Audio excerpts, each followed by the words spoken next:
May nakahandle ka sa isang device, na-compromise. That's a risk. Pwede mawala. So one way to mitigate that risk is, these are newbies, veterans, maybe first time yung maririnig to. Even if you're just huddling, may risk po yan. Tito, kala ko ba safe na to? Handling na lang, Tito. May risk ba? Opo, may risk po yan. Of course, not as high kung compared kung nagtitrade ka ng futures na hindi mo alam, pero may risk po yan eh. Kasi pwedeng nakahandle ka sa isang device na wala mo. That's a risk. May nakahandle ka sa isang device na compromise. That's a risk. Pwede mawala. So one way to mitigate that risk is to diversify. Okay, so kahit nakahandle ka, you have to diversify.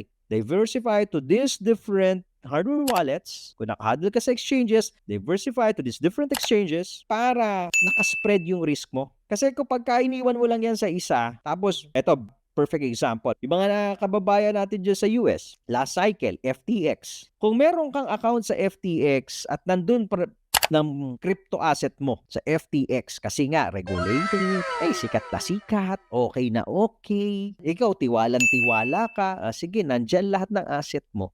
Look what happened to FTX. Nag-collapse si FTX and ayun na, the rest is history. Pwede pa rin mawala, pwede ka pa rin. So, just diversify po.